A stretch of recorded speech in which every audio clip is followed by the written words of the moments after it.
Bueno, vamos a ver la primera parte de la clase de soluciones. Una solución es una mezcla homogénea. Decir que es una mezcla significa que el sistema está formado por dos o más sustancias químicas. Que la mezcla sea homogénea quiere decir que en cualquier punto sus propiedades intensivas son iguales. ¿Cuáles son las propiedades intensivas? Son las que no dependen de la cantidad de materia. Por ejemplo, la temperatura de ebullición es una propiedad intensiva. Si ustedes tienen la temperatura de ebullición, no sé, de 10 miligramos de agua, a la presión de una atmósfera va a ser de 100 grados Celsius, y si tuvieran en vez de 10 miligramos o 1 kilogramo de agua, la temperatura de ebullición sería la misma. Es decir, que no depende de la cantidad de materia, por lo tanto es una propiedad intensiva. La propiedad intensiva que nos va a interesar durante el tema de soluciones es la densidad. La densidad es el cociente entre la masa y el volumen. Si bien la masa y el volumen sí dependen de la cantidad de materia, este cociente es independiente de la misma. En las soluciones en general va a haber un componente mayoritario que va a ser el solvente y otro minoritario que va a ser el soluto. Puede haber un soluto, puede haber varios solutos en la solución. Esta definición tiene algunas excepciones, porque por ejemplo las soluciones concentradas de ácido sulfúrico en masa tienen mayor cantidad, del ácido que del solvente que es el agua. Sin embargo, se considera que el ácido sulfúrico es el soluto porque es el que le brinda propiedades químicas a la solución. La concentración de las soluciones es una propiedad intensiva que indica la cantidad de soluto disuelta en una cierta cantidad de solvente o de solución. Y esta, y esta concentración puede expresarse en unidades físicas o en unidades químicas. Para expresar la concentración de una solución en una unidad física, no necesito saber cuál es la naturaleza química del soluto, es decir, no interesa saber químicamente cuál es el soluto. En cambio, si quiero expresar la concentración en una unidad química, sí necesito conocer alguna información sobre la naturaleza química del soluto. En algunos casos será necesario, por ejemplo, conocer la masa molar del soluto, en otros el peso equivalente. ¿Cuáles son las unidades físicas de concentración con las que vamos a trabajar? Bueno, las unidades físicas de concentración son el porciento peso en peso o porciento en masa, es lo mismo que me indica la masa de soluto disuelta en 100 gramos de solución. El porcentaje peso en volumen o masa en volumen, que indica la masa de soluto en gramos disuelta en 100 mililitros de solución. El porcentaje volumen en volumen, esto se va a dar cuando tengamos solutos en estado líquido, que indica el volumen de soluto disuelto en mililitros, en 100 mililitros de solución, y los gramos por litro, que es la masa de soluto en gramos disuelta en 1 litro de solución. Vamos a ver un problema de cálculo. En el problema 1 nos pide que calculemos la masa de soluto presente en 150 gramos de una solución acuosa, 3,54% peso en peso de cloruro de sodio. Por definición, 3,54% peso en peso quiere decir que en 100 gramos de solución tengo disuelto 3,54 gramos de soluto. Ahora bien, como la concentración es una propiedad intensiva, la concentración va a ser la misma independientemente de la masa de solución que tenga, y la cantidad de soluto que tenga disuelto va a ser proporcional a la masa de solución. Entonces puedo hacer el cálculo por regla de 3 simple y decir si en 100 gramos de solución tengo 3,54 gramos de soluto, en 154 gramos de solución tendré 5,31 gramos de soluto disueltos. Fíjense que si en el problema, en el enunciado, me hubiera dicho que en vez de cloruro de sodio era ácido sulfúrico, ácido clorhídrico o dihidrógeno, fosfato de sodio, por ejemplo, el resultado me hubiera dado exactamente lo mismo, porque justamente es una unidad física de concentración y lo que me indicaba era la masa de soluto disuelta en 100 gramos de solución, independientemente de cuál sea la naturaleza química del soluto que esté disuelto. Veamos un siguiente ejemplo donde se complica un poquito más el problema porque me pide que calcule la masa de soluto presente en 250 mililitros de solución, o sea que en un volumen de solución, pero me da como dato la concentración expresada en por ciento peso en peso. En este caso tengo que tener un dato adicional para poder resolver el problema, que es la densidad de la solución. En general, cuando aparezca la densidad en los problemas de soluciones, a menos que se indique lo contrario, la densidad va a ser la densidad de la solución. ¿Cómo podemos resolver el problema? Bueno, vamos a ver dos vías alternativas. Por ejemplo, en el primer caso, podríamos decir, bueno, yo sé que cada mililitro de solución tiene una masa de 1,18 gramos. Bueno, planteo esto y veré para 250 mililitros de solución, que es lo que me está pidiendo el problema, porque me está pidiendo que calcule la masa de soluto presente o disuelto en 250 mililitros de solución. Perdón, me puedo fijar qué masa de solución le corresponde. Entonces digo, si a un mililitro le corresponde una masa de 1,18 gramos, siempre de solución, para 250 mililitros la masa será de 295 gramos de solución.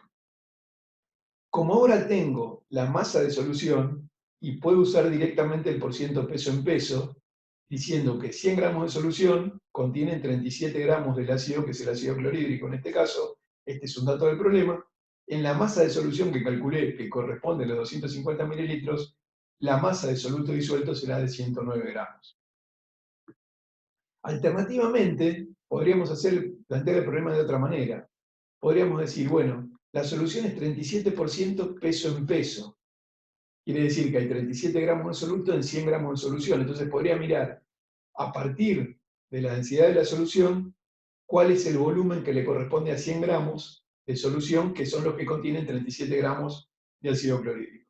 Esta es la solución, esta alternativa está planteada ahora en la diapositiva. Fíjense, si 1,18 gramos de solución tienen un volumen de 1 mililitro, los 100 gramos de solución, que son los que contienen 37 gramos de ácido clorhídrico, tendrán un volumen de 84,7 mililitros de solución. Ese volumen contiene 37 gramos de ácido clorhídrico disuelto y los 250 mililitros de solución, que es lo que me pide el problema, tendrán 109 gramos del ácido disuelto. Y bueno, vean que obviamente el resultado tiene que ser el mismo, pero bueno, son dos maneras alternativas de plantear el mismo problema. Vamos a ver ahora las unidades químicas de concentración. La primera que vamos a ver es la molaridad, que indica el número de moles de soluto disueltos en 1 litro o 1000 mililitros de solución. Bueno, cuando uno dice, por ejemplo, una solución tiene una concentración 3M mayúscula, se lee 3 molar, quiere decir que contiene 3 moles de soluto disueltos en 1 litro o 1000 mililitros de solución. La otra unidad de concentración química con la que se trabaja mucho es la normalidad, que indica el número de equivalentes de soluto disueltos en 1 litro o en 1000 mililitros de solución. Y como dice aquí, si la solución es, por ejemplo, 2 normal, querrá decir que tiene 2 equivalentes de soluto disueltos en un volumen de 1 litro de solución. Fíjense que estas dos están referidas a una cierta cantidad de solución. En cambio, la molalidad indica el número de moles de soluto disueltos en 1 kilogramo de solvente, es decir, en 1000 gramos de solvente. Por ejemplo, si tenemos una solución 0,5 molal, esta M se indica con la M minúscula y se lee molal, quiere decir que contiene 0,5 moles de soluto disueltos en 1 kilogramo o 1000 gramos de solvente o disolvente. Bueno, vamos a ver algunos cálculos, pero antes de los cálculos vamos a ver una definición más, que es la fracción molar. La fracción molar se puede calcular tanto para el soluto como para el solvente. En el caso de hablar de la fracción molar de soluto, acá fíjense que la abreviatura STO indica soluto, se calcula como el número de moles de soluto sobre la suma del número de moles de soluto más el número de moles de solvente que están contenidos en la solución. Fíjense que esto me va a dar un número sin unidades, porque arriba tenemos moles y abajo también tenemos moles, o sea que el cociente me va a quedar sin unidades. Así como defino la fracción molar del soluto, puedo definir la fracción molar de solvente como el cociente entre el número de moles de solvente y la suma del número de moles de soluto más solvente. Fíjense que en el caso de haber un único solvente en la solución, la suma de la fracción molar del soluto más la fracción molar del solvente me queda igual. Tengo que sumar estas dos cantidades, número de moles de soluto más número de moles de solvente, sobre lo mismo en el denominador, es decir, que la suma de las fracciones molares de soluto más solvente me tiene que dar igual a 1. Esto, perdón, es útil porque a veces uno conoce una de las fracciones molares, entonces puede sacar por diferencia la fracción molar del otro componente de la solución. Algo que es importante es que como la fracción molar es una unidad de concentración, es una propiedad intensiva, no importa la cantidad de solución que hayamos considerado para hacer estas cuentas, en cualquier cantidad de solución que hubiéramos tomado, siempre el cociente me va a tener que dar lo mismo porque me está expresando la concentración de la solución. Bueno, vamos a ver ahora algunos ejemplos de cálculo. El problema 3 dice, para la solución del problema 2, que era la 37% peso en peso de ácido clorhídrico con densidad 1,18 gramos sobre mililitro, nos pide que calculemos la molaridad, la normalidad, la molaridad y las fracciones molares de soluto y solvente. Vamos a empezar por el inciso A, que es la molaridad. Como la densidad es 1,18 gramos por mililitro, yo puedo decir que en un mililitro de solución, la masa que le corresponde a ese mililitro es de 1,18 gramos de solución. Como a mí me interesa saber el número de moles disuelto en un litro de solución, número de moles de soluto en un litro de solución, yo podría ver la masa de solución que corresponde a un litro de solución. Entonces yo digo, si un mililitro tiene una masa de 1,18 gramos, 1000 mililitros tendrán una masa de 1180 gramos de solución. Ahora bien, como la solución era 37% peso en peso, esto quiere decir que 100 gramos de solución contienen 37 gramos de ácido clorhídrico y los 1180 gramos de solución tendrán una masa de 436,6 gramos de ácido clorhídrico. Esta es la masa de soluto disuelto en 1000 mililitros de solución, es decir que uno podría decir que esta es la concentración en gramos por litro para el ácido clorhídrico. Pero el problema no me pide eso, sino que me pide la molaridad. Entonces, como esta masa de ácido clorhídrico está disuelta en un litro de solución, transformando directamente esta masa en número de moles de ácido clorhídrico, yo ya tengo la molaridad. Para eso necesito conocer el peso molecular relativo del ácido clorhídrico, ustedes ya saben cómo calcularlo, es 36,5, y entonces a partir de ese dato yo sé que si a ese peso molecular relativo le pongo la unidad gramos, 36,5 gramos de ácido clorhídrico, corresponderá a un mol de moléculas del ácido.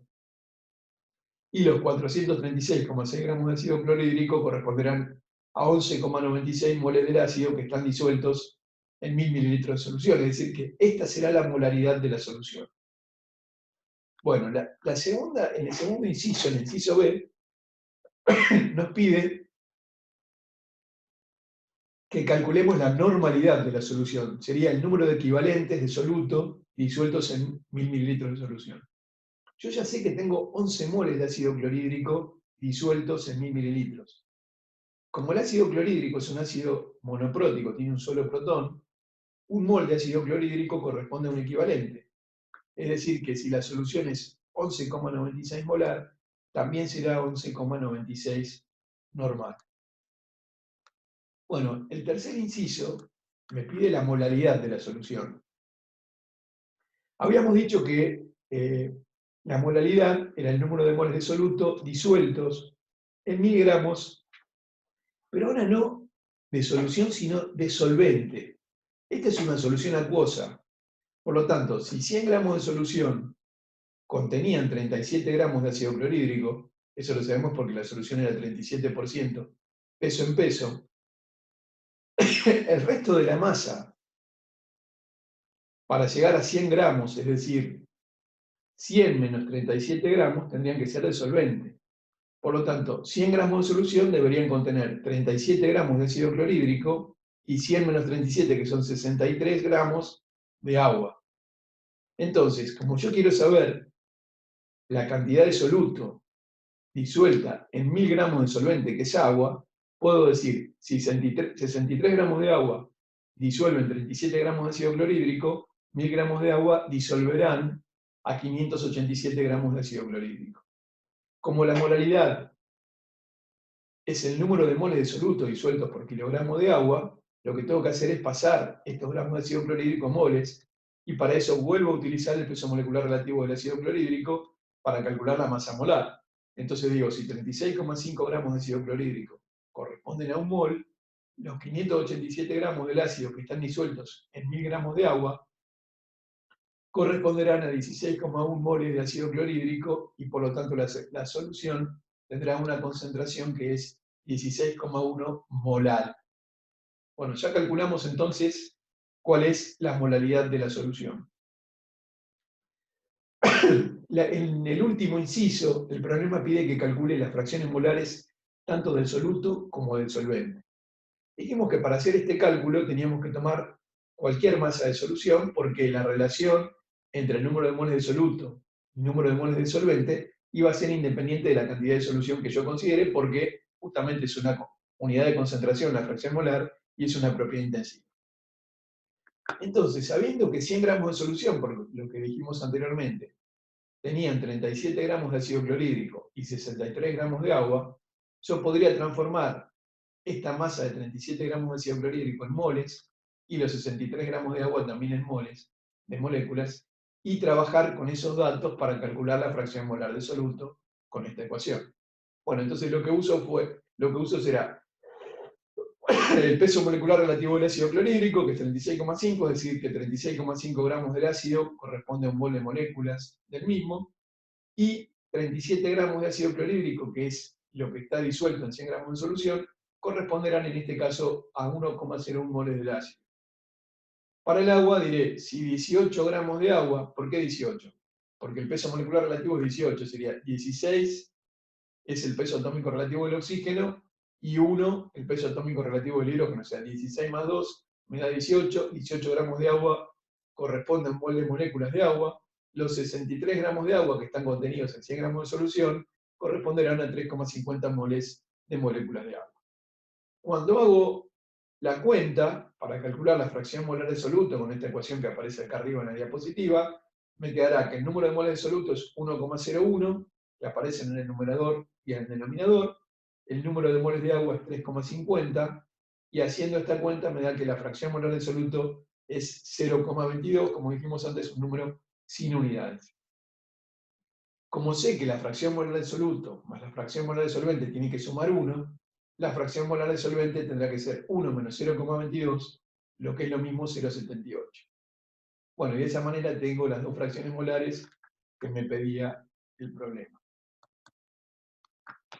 Vamos a hacer un problema de cálculo de normalidad a partir de la molaridad de una solución de ácido fosfórico. Dice, calcule la normalidad de una solución 0,750 molar de ácido fosfórico usada para reaccionar con hidróxido de sodio para obtener cada uno de los siguientes productos. En el inciso A, el producto es fosfato de sodio. Fíjense que si el reactivo es el ácido fosfórico y el producto es el fosfato de sodio, el ácido intercambió los 3 hidrógenos para formar la sal, que es el fosfato de sodio, o sea que pierde los 3 hidrógenos en la sal. Por lo tanto, para calcular su peso equivalente para el inciso A, yo tendría que dividir a la masa molar del ácido fosfórico por 3. O lo que es lo mismo, un mol del ácido fosfórico correspondería a 3 equivalentes. Por eso en la tabla aparece equivalentes por mol igual a 3. Hay 3 equivalentes en un mol. Entonces, si un mol de ácido fosfórico contiene 3 equivalentes en el inciso A, los 0,750 moles tendrán 2,25 equivalentes de ácido fosfórico. Fíjense que estos eran los moles que estaban en un litro de solución, por lo tanto estos serán los equivalentes que están en un litro, y esta será la normalidad de la solución. Es decir, que la respuesta para el inciso A es que la solución es 2,25 normal. En el inciso B cambia el producto de reacción. Yo tenía ácido fosfórico siempre, ahora el producto será el hidrógeno fosfato de sodio, por lo tanto un mol de ácido fosfórico va a contener 2 equivalentes porque el ácido pierde 2 hidrógenos para formar la sal. Entonces, si un mol de ácido fosfórico contiene 2 equivalentes, los 0,750 moles que estaban disueltos en un litro de solución corresponderán a 1,50 equivalentes y la solución será 1,50 normal. En el último inciso, el ácido fosfórico da como producto de reacción el dihidrógeno fosfato de sodio, y en este caso, como se pierde únicamente un hidrógeno, un mol del ácido corresponderá a un equivalente, y los 0,750 moles que estaban en un litro a 0,750 equivalentes, y la normalidad de la solución será 0,750 normal. Es decir que vemos acá que dependiendo del producto de reacción, en un caso como este, que es un ácido poliprótico, si bien la molaridad de la solución siempre es 0,750, la normalidad depende de cuál sea el producto de la reacción en la que está participando el ácido. Veamos ahora el tema de dilución de soluciones. La dilución consiste en el agregado de solvente a una determinada solución. O sea, yo parto de una solución que tiene una cierta concentración y le agrego solvente. En este caso voy a tener la misma cantidad de soluto en la solución de partida que en la solución final a la que yo llego. Pero la concentración de la solución que yo preparo va a ser menor, es decir, tengo una solución más diluida que la solución de partida. En este ejemplo, por ejemplo, tomamos un volumen BC de una solución concentrada, lo pasamos a un vaso de precipitado y a eso le agregamos un cierto volumen de agua. Bueno, en este caso vamos a considerar que el volumen de la solución diluida va a ser igual al volumen de la solución concentrada más el volumen de agua. Acá yo dije, bueno, tomé el ejemplo del agua porque en general en los problemas con los que vamos a trabajar, en casi todos, a menos que se indique lo contrario, el solvente va a ser justamente el agua, porque vamos a trabajar con soluciones acuosas. Considerar que el volumen de la solución diluida es igual al volumen de la solución concentrada más el volumen del agua que se incorporó es hacer una suposición, estamos suponiendo que los volúmenes son aditivos. Perdón, estrictamente lo que ocurre es que la masa de la solución diluida es igual a la masa de la solución concentrada que yo tomé para hacer la dilución, más el volumen de solvente agregado. Pero es una muy buena aproximación considerar la aditividad de los volúmenes. Y es la que vamos a considerar siempre, a no ser que el problema diga lo contrario. ¿Cómo se resuelve un problema de este tipo? Bueno, lo que tenemos que tener en cuenta es que el solvente que añadimos no incorpora soluto. Es decir, que el soluto contenido en el volumen PC que tomamos para hacer la dilución, la cantidad de soluto contenida en ese volumen va a tener que ser exactamente igual a la cantidad de soluto contenida en el volumen de la solución diluida. Acá tenemos un problema de cálculo, vamos a hacer dos problemas de ejemplo. En este problema 5 dice, calcule la concentración molar de una solución en sulfato de cobre 2 preparada a partir de 5 mililitros de una solución 0,884 molar de ese soluto y 25 mililitros de agua. Fíjense, para la solución concentrada, yo tengo el volumen y la molaridad. Y sé además qué volumen de agua le agrego. Entonces voy a empezar a trabajar con estos datos, con el volumen de la solución concentrada y con su molaridad. Si la molaridad es 0,884, yo puedo decir que en 1000 mililitros de solución concentrada hay 0,884 moles de soluto, que en este caso es el sulfato cúprico. En 5 mililitros de la solución concentrada tendré esta cantidad de moles de soluto, que es sulfato de cobre 2 o sulfato cúprico. Esta cantidad de moles de soluto, bueno, tendrá que ser igual a la cantidad de moles de soluto que haya en la solución diluida. Bueno, eso es lo que vamos a plantear. Vamos a plantear que la cantidad de soluto en la solución concentrada, en el volumen que tomé para hacer la dilución, va a ser igual a la cantidad de soluto contenido en el volumen preparado de la solución diluida. Además, vamos a considerar que los volúmenes son aditivos, es decir, que si tomé 25 mililitros de agua, le agregué a 5 mililitros de solución, bueno, tendré 30 mililitros de la solución diluida. Entonces, la cantidad de soluto que calculé que estaba presente en la solución concentrada, que eran 4,42 por 10 a la menos 3 moles de sulfato de cobre 2, van a estar ahora en 30 mililitros de la solución diluida. Y si quiero calcular su molaridad, bueno, me fijo en 1000 mililitros de la solución, cuántos moles de soluto hay. En este caso me da 0,147 molar. Bueno, es lógico que me dé un valor menor, porque ahora tengo una solución de menor concentración. Le agregué soluto a la solución concentrada, que era 0,884 molar, y ahora obtengo una solución más diluida, de menor concentración, que es 0,147 molar. El siguiente problema me dice qué volumen de solución de ácido sulfúrico de concentración 98% peso en peso y densidad 1,84 gramos por mililitro debo tomar para preparar por dilución 500 mililitros de una solución de concentración 5,48 molar. El problema es diferente ahora porque yo conozco que parto de una solución 98% peso en peso de ácido sulfúrico de densidad 1,84 gramos por mililitro y sé cuál es la concentración y el volumen de la solución diluida que quiero preparar. Pero no sé qué volumen de esta solución tengo que haber tomado para llegar a preparar 500 mililitros de una solución 5,48 molar. Es decir, yo tomé un cierto volumen desconocido, a esto le agregué agua, completé hasta un volumen final de 500 mililitros de solución, pero lo que no conozco ahora es el volumen de la solución concentrada. El planteo es similar, porque yo sé que la cantidad de soluto contenido en la solución concentrada tendrá que ser igual a la cantidad de soluto contenido en la solución diluida. Parto de la solución diluida porque de ella conozco el volumen y la molaridad.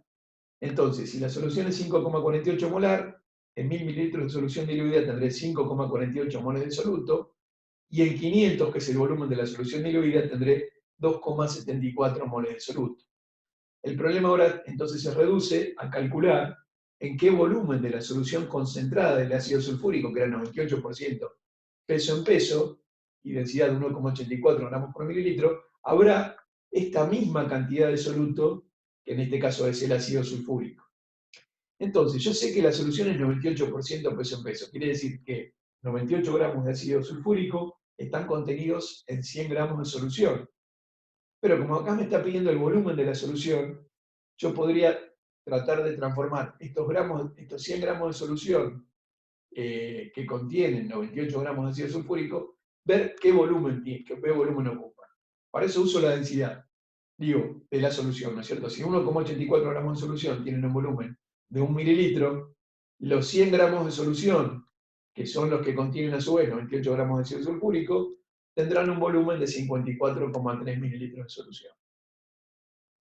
Entonces, 54,3 mililitros de solución van a contener disueltos 98 gramos de ácido sulfúrico.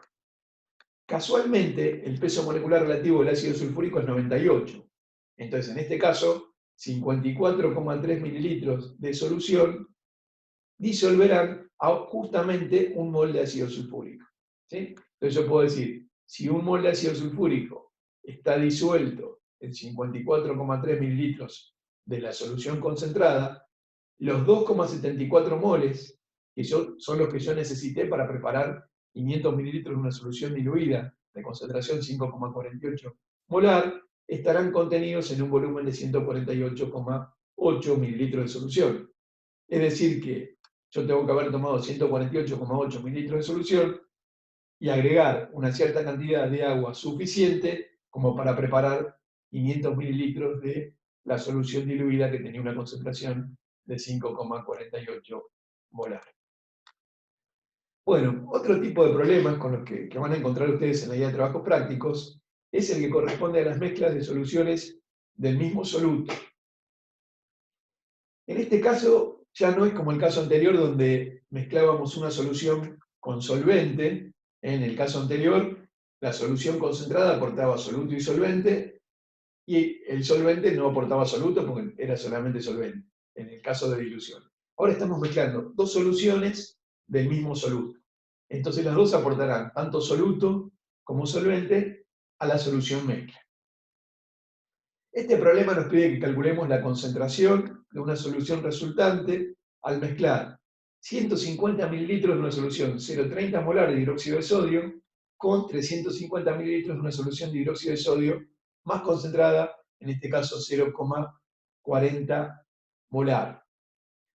Bueno, intuitivamente uno se puede dar cuenta que si uno mezcla un cierto volumen de una solución 0,30 molar con un cierto volumen de otra solución 0,40 molar, la mezcla tendría que tener una concentración que sea intermedia entre la de la solución más diluida y la de la solución más concentrada. Vamos a ver si los cálculos, bueno, nos dan un valor coherente con este resultado que pensamos que intuitivamente deberíamos obtener.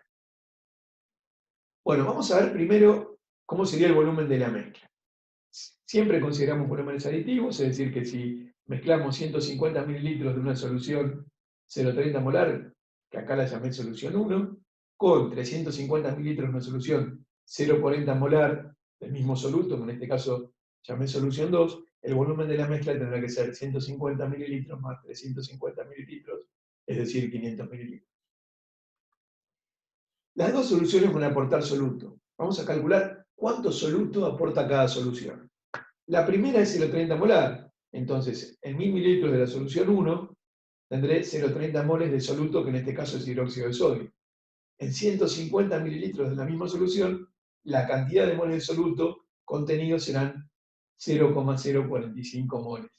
Este es el soluto aportado por la solución número 1. Para la solución 2, en 1000 mililitros de la solución tendré 0,40 moles del hidróxido de sodio, y en el volumen mezclado, que son 350 mililitros, habrá 0,14 moles de hidróxido de sodio, y esta es la cantidad de soluto aportada por la solución 2. Como las dos están aportando soluto, el número de moles de soluto totales será la suma del número de moles de soluto aportados por la solución 1 más el número de moles de soluto aportados por la solución 2. En este caso son 0,185 moles de soluto, que es hidróxido de sodio. Esa cantidad de soluto va a estar disuelta en el volumen de la mezcla, que son 500 mililitros, dijimos.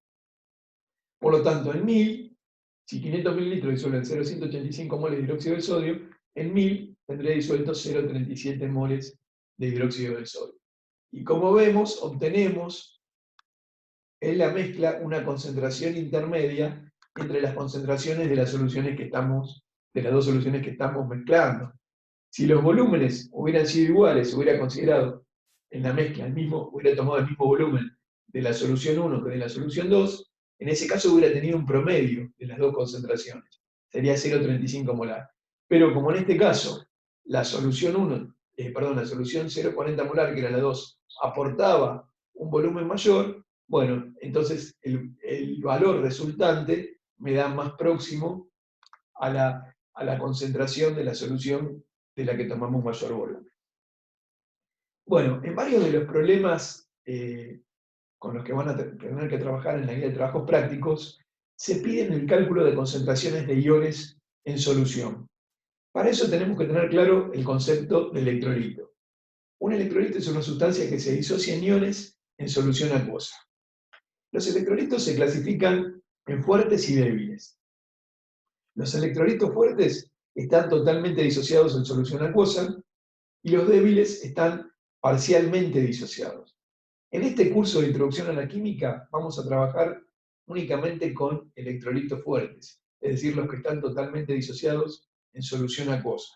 Los débiles los dejamos para el curso de Química General, donde vamos a estudiar en detalle la disociación parcial de ese tipo de electrolitos. ¿Cuáles son los electrolitos fuertes? Bueno, vamos a considerar que todas las sales son electrolitos fuertes, es decir, que están completamente disociadas en solución acuosa.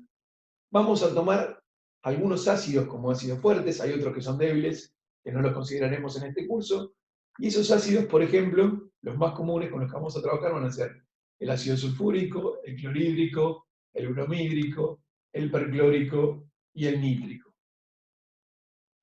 Y como hidróxidos fuertes, totalmente disociados en solución acuosa, vamos a considerar a los del grupo 1 y 2 de la tabla periódica. Por ejemplo, el hidróxido de potasio, el potasio es un elemento del grupo 1 de la tabla, y el hidróxido de magnesio, siendo el magnesio un elemento del grupo 2 de la tabla periódica.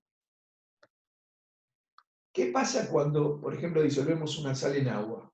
Bueno, la sal forma cristales donde los cationes y los aniones están ordenados en el sólido. Al disolverlos en agua, los iones se separan y se rodean de moléculas de agua. Se dice que se solvatan al rodearse de moléculas de agua, pero están separados, es decir, que se produce una disociación. En este caso, la sal que consideramos ese cloruro de sodio, las esferitas de color verde corresponderían a los aniones cloruro, las azules a los cationes sodio. Bueno, en agua se separan y se rodean de moléculas de agua. Están solvatados esos iones en solución, se produce la disociación del cloruro de sodio en el agua.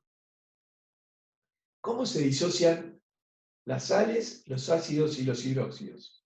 Bueno, las sales se disocian en los cationes y en los aniones que las forman. Por ejemplo, en el caso anterior habíamos visto el cloruro de sodio, se disociaba en cationes sodio y en aniones cloruro. Si la sal fuera, por ejemplo, cloruro de calcio, se disociaría en cationes calcio y en aniones cloruro. Fíjense que por cada mol de cloruro de calcio que nosotros disolvemos en agua, se va a formar un catión calcio, vamos a tener un mol de cationes calcio en la solución y 2 moles de aniones cloruro en la solución. Otro ejemplo, si la sal fuera, no sé, sulfito de aluminio, por cada mol de sulfito de aluminio que nosotros disolvemos en el agua, tendríamos 3 moles de aniones sulfito y 2 moles de aniones de cationes aluminio. Si la sal fuera el sulfato de potasio, por cada mol que disolvemos tendríamos un mol de aniones sulfato y 2 moles de cationes potasio. Bueno, acá hay otros ejemplos. Uno sería, para tener en cuenta el nitrato de amonio, recuerden que el amonio funcionaba como si fuera un catión metálico, es decir, que formaba sales. En este caso, el nitrato de amonio, por cada mol que disocio, tendría un mol de aniones nitrato en la solución y un mol de cationes amonio. Los ácidos en solución se disocian liberando protones. Por ejemplo, cada mol de ácido sulfúrico, al disociarse, generaría un mol de aniones sulfato y 2 moles de protones. Y cada mol de ácido nítrico, un mol de protones y un mol de nitrato en la solución. O cada mol de ácido perclórico, un mol de protones y un mol de aniones perclorato en solución acuosa. Los hidróxidos lo harán liberando oxidrilos y por lo tanto cada mol de hidróxido de potasio que disolvamos generará un mol de aniones oxidrilo y de un mol de cationes potasio. El hidróxido de magnesio se disociará también liberando aniones oxidrilos y cada mol de hidróxido de magnesio disuelto generará un mol de cationes magnesio y 2 moles de aniones oxidrilos. Bueno, esta sería la última diapositiva de la primera parte del tema de soluciones.